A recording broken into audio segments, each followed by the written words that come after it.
You know, it's 11:57. What the heck? It's close enough. So hey, you guys, this is Frank from GetTheGold777. Had a little time, so I thought I would just answer some questions. I've been getting some questions and stuff lately, and I figured if anyone's got any questions, they can ask me.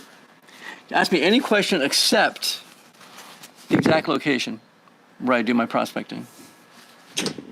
How's that sound? Where am I? Maryland. Maryland. Because I do most of my prospecting when it feeds any of those creeks and streams that feed into the Potomac. There are a lot of them, and a lot of them go through private property. So all you need to do is just ask permission, and most often they will give you permission because they're curious as well to see if there's gold. So you guys got any questions? Anything burning that you want to know? Well, I'll tell you, I go out and I buy just about all the equipment. I don't get it sent to me, except for that one. No, the two things. I had the metal detector sent to me by a company, and I made that clear, as well as that foldable sluice. That was also sent. And I think I made that clear in the video as well. But, you know, that is one of the perks if you do these videos. When you hit a certain level, the companies start contacting you and see if you want to pretty much demonstrate their product. And then you get to keep the product, and then you get a commission if anything's sold. So it's kind of cool. And I've turned down a few that don't really relate to what I'm doing. But, you know, sluices certainly do. The metal detector I thought was pretty cool. I had them contact me about drones. A drone company contacted me just recently, and they want to send me a really nice drone, you know, so I can launch it and you can see good places to prospect. So since I'm in a certain area in Maryland that falls within this red zone, because I'm so close to the White House, you know, there are no drones allowed around here. I actually have to drive out a little ways, up 270, about 45 minutes from here to get a drone area. So I figured if I do it, if I take advantage of it, I'll probably do it down in North Carolina. And I plan on heading down there anyways, trying out some of the gold up in Thermal Springs and stuff like that. There's quite a bit of gold up there. And also you have to get a license to fly drones. I don't know if you guys knew that or not. There's like a pleasure license or like a commercial license. Then you got to put like the license numbers and stuff on the drone. It's crazy. But I think it'd be handy to help find areas to, you know, prospect for gold. Because, you know, you can see the maps, you can go to Google, you can see the satellite stuff. But, you know, there's floods and stuff and the thing changes. But to launch it and see it from the sky, it'd be kind of cool. You'd see all those benches, you know where the rocks are on the stream after floods? The benches, great places to go. And you'll see them really well from the drone. So I'm thinking about going and getting that license and trying it out in the Carolinas, and I can show you guys what I'm talking about. Yeah, oh yeah, CVGA, yeah. Is it CVGA or CVGP? Because it's Central Virginia Gold Prospectors, because I'm actually a member of that, although I've never taken advantage of it. It's a place down in the middle of Virginia where it's like a club, and they actually own prospecting sites, or they rent them, you know, from the owners. You get to go out there whenever you like. It's kind of cool. Yeah, I want to do that as well. I haven't done it yet. I don't think I get the right car in case I need like a four-wheel drive or something like that. Yeah. See, is the presence of gold in quartz veins always linked to the presence of sulfur in those veins? I don't know. If anyone knows that, you can tell me, but it seems to me you can find all sorts of stuff in the quartz. What I look for in the quartz is the muddy, nasty, rusty colored, it's got the black magnetite in it. It's really, you know, a gross looking piece of quartz. That's what I look for in order to find the gold. And you never know. I mean, you know, if you're like walking along the trail, you might not even be in a gold bearing area, but you find some interesting looking quartz, bring it home. You know, bust it up and take a look. Because maybe you'll be the one that finds an area that no one else has found yet. And you'll find some really nice gold. So 4-hour drive for you, Central Virginia. Yeah, it's gonna be a while to get down there for sure. It's a few hours for me as well. But the Central Virginia Gold Prospectors, they run, I think, these monthly outings, or definitely the meetings, and they do these outings where they go out to the sites, and it seems pretty cool. You know, it's better than going out on your own. I generally go prospecting by myself because I like it out there, just being out in the woods by myself. But you still got to be cautious, you know. A lot of times I'll bring canister of bear spray or something like that, in case there's some animals I don't want to see. There's been some bears recently spotted around here, but they're just black bears and they're shy, so I'm not really concerned about them. I mean, the most violent thing I've had has been a big giant woodpecker that got pissed off at me. You know, one of those pileated woodpeckers that are about this big. But other than that, now haven't really bumped into any snakes or anything yet. There aren't that many poisonous snakes here. A couple pit vipers, but haven't seen them. I know that just west of Baltimore, that for the first time in Maryland's history, some guy was walking along the trail in his sandals and he stepped on a rattlesnake. And that's just west of Baltimore. I think that was a year or two ago. He didn't die or anything like that, but he got bit and, took him to get the anti-venom stuff. But just west of Baltimore, go figure. Let's see, microscopic. Yeah, it's pretty much flour for sure. Yeah, a good thing to do if you want to learn panning, buy some, decent pay dirt from a pay dirt vendor. One that guarantees gold. Make sure they guarantee gold. If they don't guarantee it, don't get it. Like if they guarantee a half a gram or a quarter of a gram or something like that, get it. Great thing to practice with, especially if you get the ones with varying sizes in it. Highly recommend it. Hey, David. So that's a great way to practice. Other people say you can get like lead BBs, the kind we used to put in our BB guns and shot like that. Practice with that.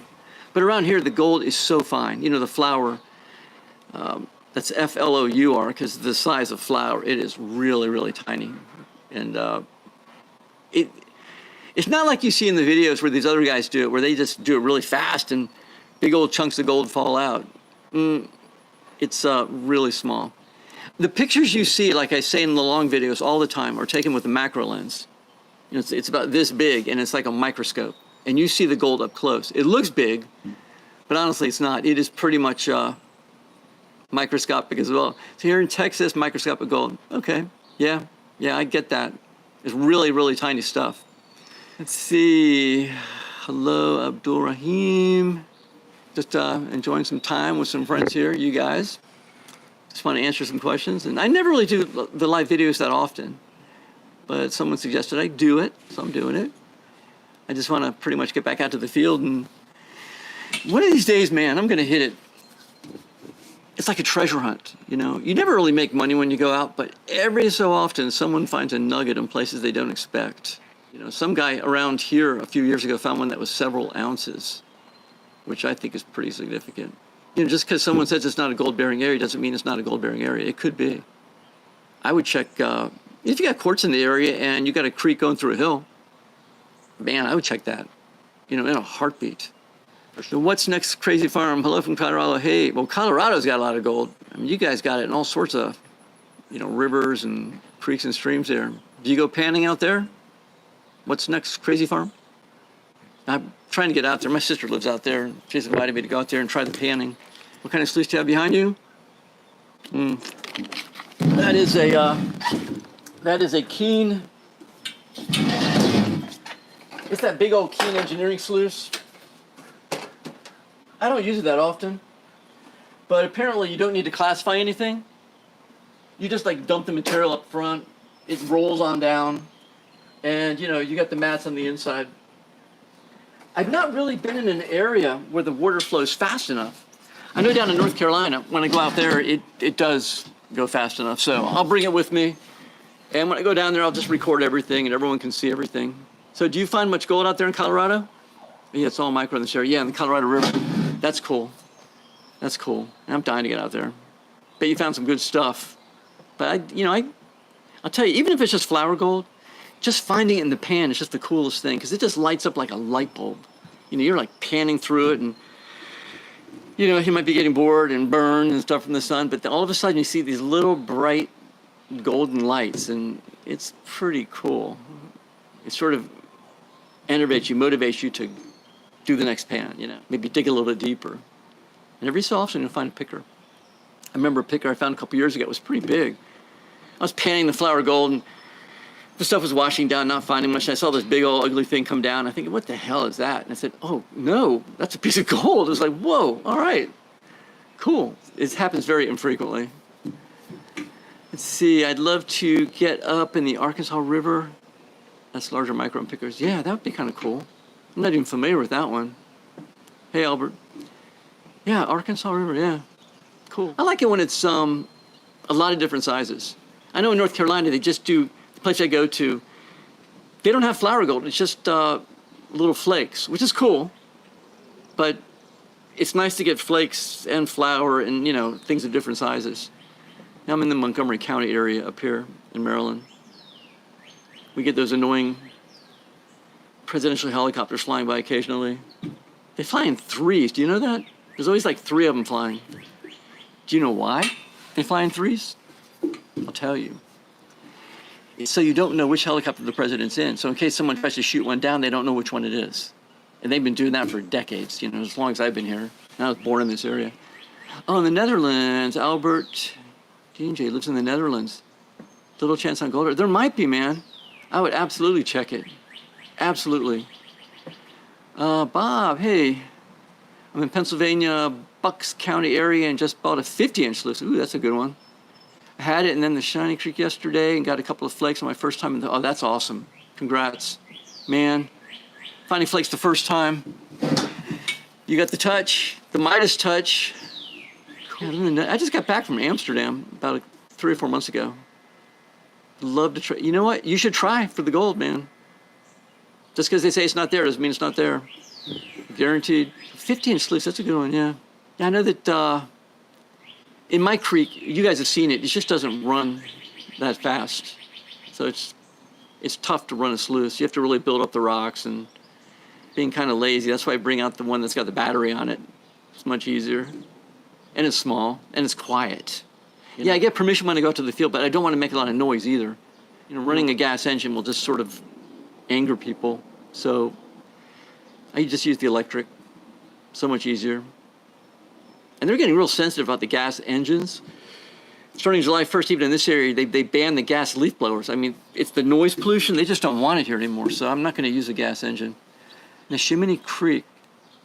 Oh, that's cool. So yeah, I've never been out there. Is it good? Oh, you said Shiny Creek. Okay. Autocorrect. You got to love it. Yeah, I'd never heard of Shiny Creek. So it's a great Saturday. Humid as hell here.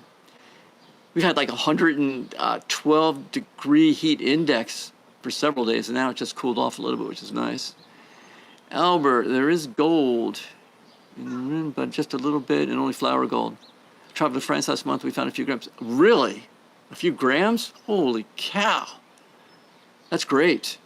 That's a lot. Yeah, that wouldn't be just a little bit. Which was it just different creeks or particular river or something like that? Yeah, in France, why not? Try all the places. What the heck? So I've been doing this for about 7 years.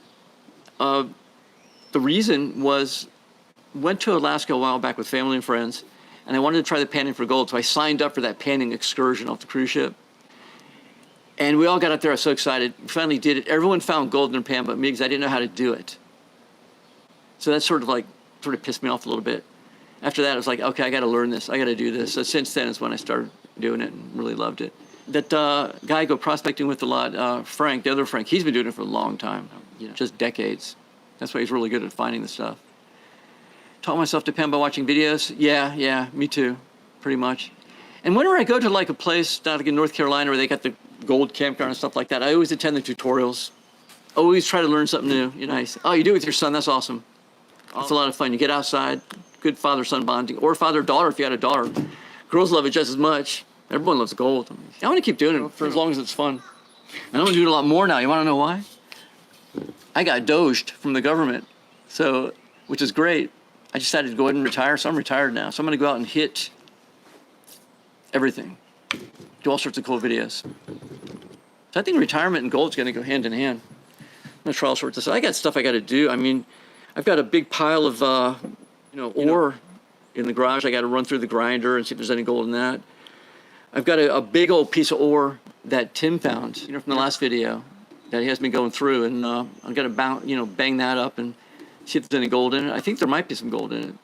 His father's a geologist, so I think he's probably learned really well with that. So Albert, you went to Sweden as well. Do you find gold in Sweden? I mean, like in places like Sweden and France, do you have to get permission, from the government to go out and pan for gold? No one wants to go with you. I don't have the patience. Yeah, you got to have patience. Oh, you'd have to get permission, yeah. Yeah, you have to have patience. Absolutely. I got the sun shining on me here.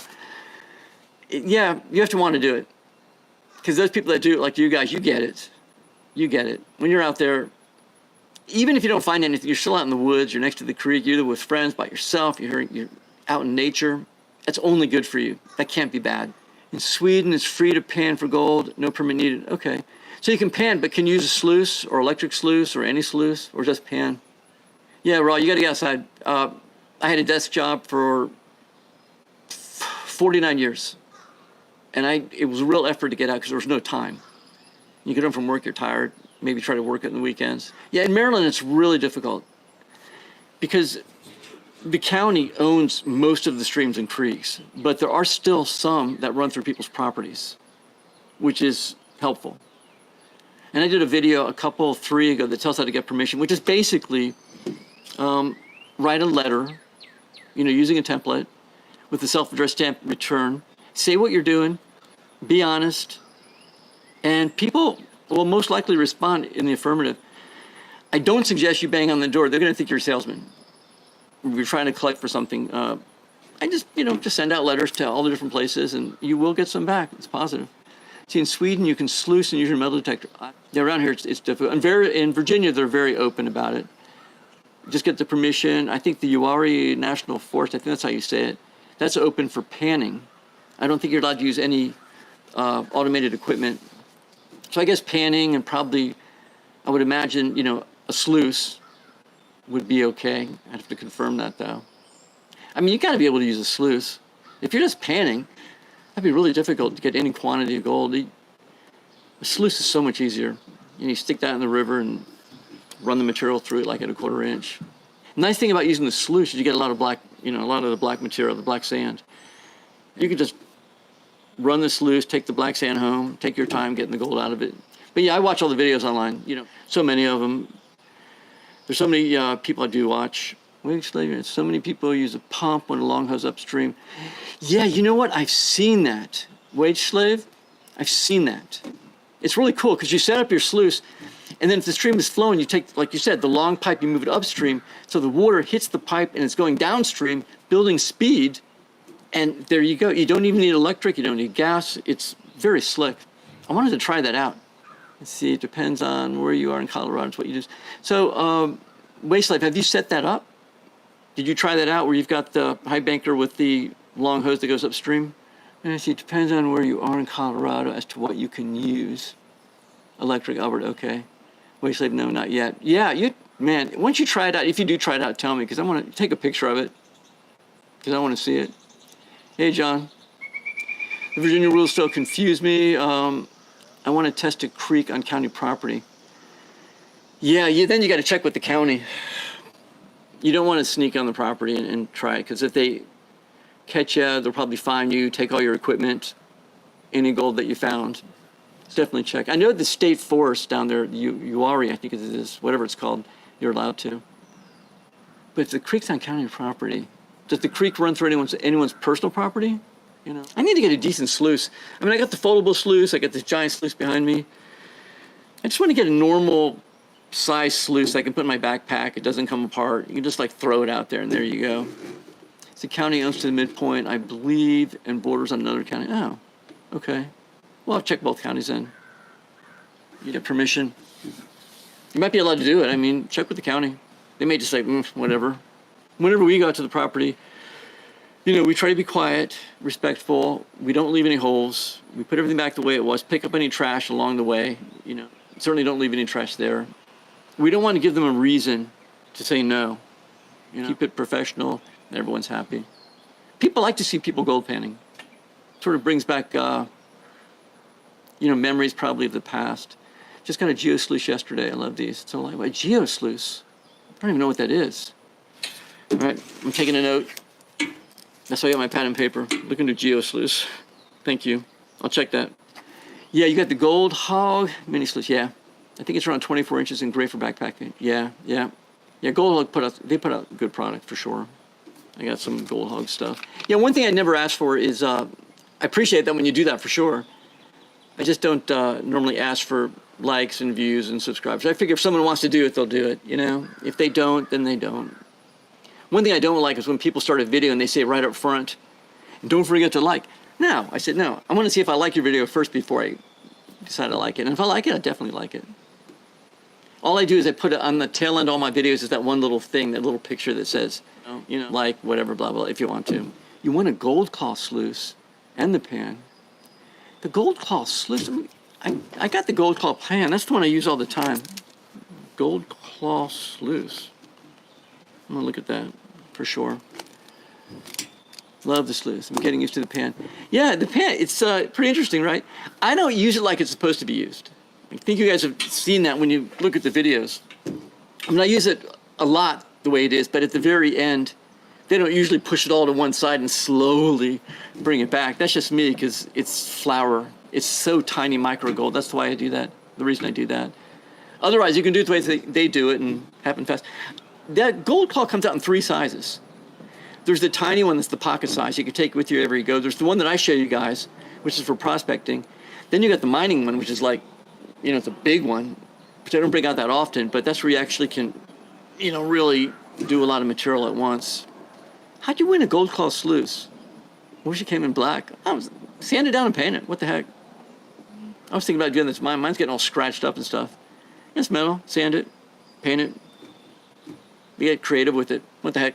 Yeah, I'd probably go with the flat black, I think. Yeah. Oh, another YouTuber had a giveaway. Yeah, I have to look into the giveaways. I know there's all sorts of rules on YouTube, and I know a lot of people do it. Yeah, I'll look into the giveaways, because a lot of times when I get that free stuff sent to me, I just want to, after using it, just give it away. But I started looking into the giveaway stuff, and there's like all these rules about different countries and stuff. Some countries will allow certain things to be shipped, and other countries won't allow certain things to be shipped. Like I had gold ore I was just going to give away to some people, and they said, well, you can't ship it to these countries, otherwise you get in trouble. These okay, these not. It's like, ugh. I'm just going to go out gold prospecting instead, which is normally how it goes. You know, you get lazy. But I do need to look into that and give away some of this stuff. You guys do the YouTube videos and stuff like that. Definitely. I'm sure some of you guys do, and you got your own sites. And one of the questions I had before, which I'm going to tell you guys, is how do I have so many viewers? How many subscribers? Well, the secret, if you want the secret, I'll tell you the secret. You probably already know this anyways. But whenever you do the YouTube long video, do a YouTube short. The short one is the most important one you can do, you know, after the long one. Because the short one points to the long. But the short, YouTube puts the short out to a whole lot more people, man. They put that short out to lots. Because remember, YouTube is competing with TikTok. So the more shorts they get, the better. They can't get enough. So always do your 1 minute or less video that highlights your video. Yeah, easy peasy. Get that out there and you'll have 10, 20, 30,000 hits on that. And it points to your regular long video. So that is the secret, really, to getting subscribers. They'll subscribe from the short. You know, I had one short video, last year they had like 2.5 million views, and that brought in like 16,000 subscribers. So do your YouTube shorts. Don't scrimp on that one. And it's easy, because once you created your long video and your tool, just make a copy of that project and just start cutting out the stuff you don't want, and leave all the good stuff for the minute, and make that your one you send out as your short. You can get them out pretty fast. So that, yeah, that is my secret for growing it. That's wild. I almost made a few short videos for prospect. You should. Y'all post them, man. Post them, John. That is the key to really expanding your subscriber base. See, I want to build an underflow sluice out of wood and oh, that's cool. That's cool, Raw. I've got one of those plastic ones. I haven't used it that much. I like how they work, though. You know, the water shoots in, so they've got the 3 tubes in the middle, and it all sloshes around. And I'm not exactly sure how they work, but that I've not had much luck with those, but I'm going to try those again. Maybe bring those down to North Carolina as well. Give them a shot and record them. And then you can take your shorts and put them on TikTok. I've just started doing that as well. They seem to get, yeah. John, do you have a North Carolina trip planned? I think I am. I think I'm going to go in a couple of weeks. Now that I'm retired, I can just say, well, I think I'm just going to go tomorrow. You don't need reservations. Haven't decided which day yet, though. Just get down there, set up the tent and the equipment, and just chill, man. Chill. All right, it is 12:30, guys. I appreciate you all definitely coming, asking the questions. I hope it's been helpful, especially with the short video thing. I'll probably do this again sometime. But first I want to do some more actual going out there and getting the gold videos, because that's the most fun. So I appreciate it, y'all. Y'all have a really terrific weekend, and thanks again for showing up. Y'all are the best. Bye.